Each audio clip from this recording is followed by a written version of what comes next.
As war boss Gutzmangul and his boys prepared for a final confrontation with Priam's forces, Captain Crump and Andromache were sneaking their way into Hive Urbe Dons.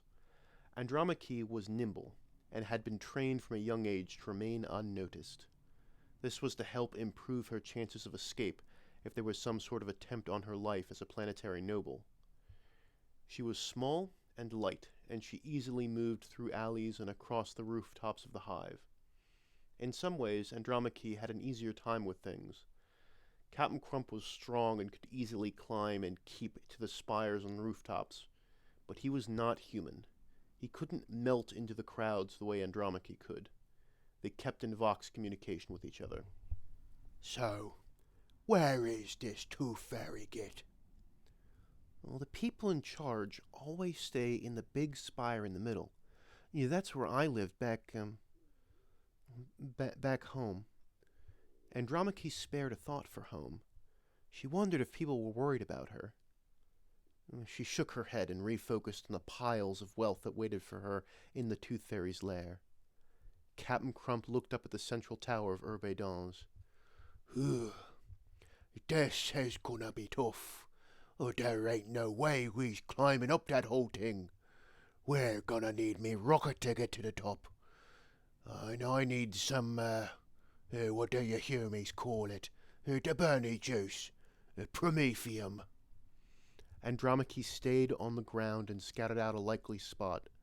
They were already moving through one of the industrial districts. Surely there had to be some place to get promethium.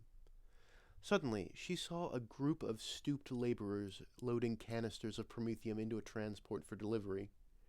Each one of the laborers was wrapped in protective gear and sported a rebreather to protect them from the noxious industrial fumes of the area. Andromache recognized the flame symbol of promethium. "You see that one down there?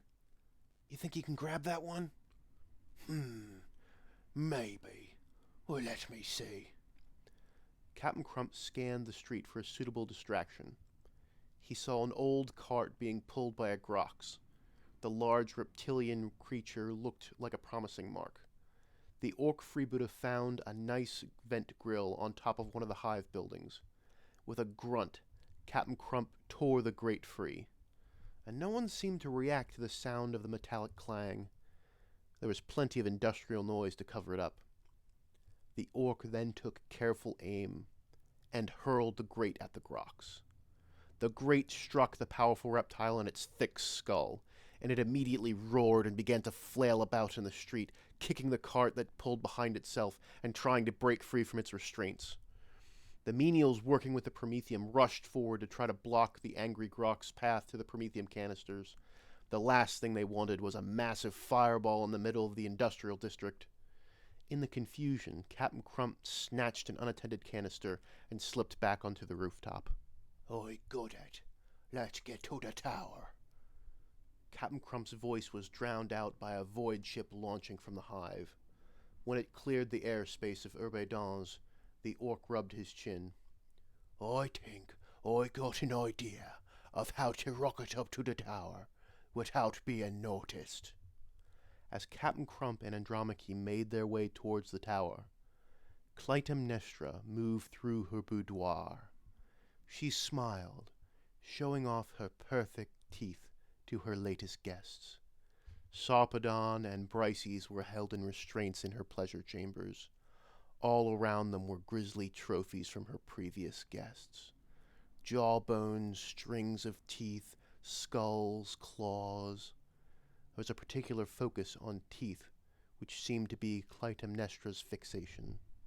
Sarpedon, Brises, the young heirs of the planet. So glad you could pay House Danans a visit. Oh, you've made things so much simpler. Just handing me prisoners to use as leverage as I make my move against old Priam.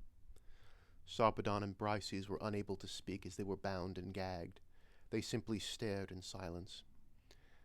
I found in politics that a beautiful smile can be a very powerful weapon. Nothing disarms someone quite like a mouthful of pearly whites. As Clytemnestra spoke, one of her supposedly immaculate teeth fell right from her mouth as it clattered on the stone at her feet. She swore beneath her breath and lifted her lips to examine her mouth. A large, jagged tooth seemed to be pushing its way through her gums. Oh, how embarrassing. It looks like I'll need to have that one pulled again. Well, now you know my secret.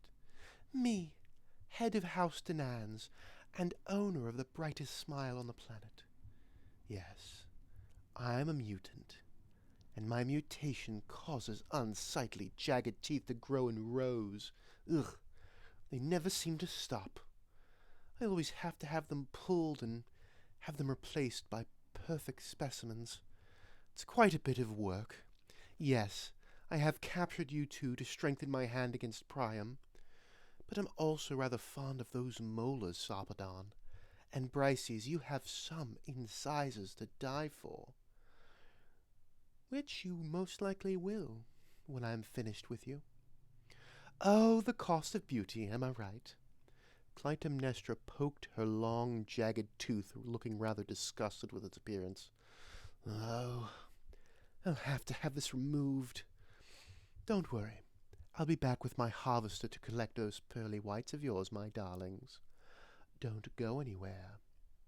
Andromache's mother and father closed their eyes and prayed to the emperor for a miracle to deliver them from this horrid fate.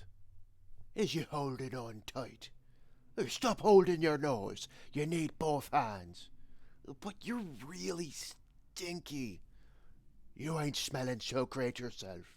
When was the last time you took one of them hummy showers? Right. Now, let's make this jump, and then we can crump ourselves a Toof fairy.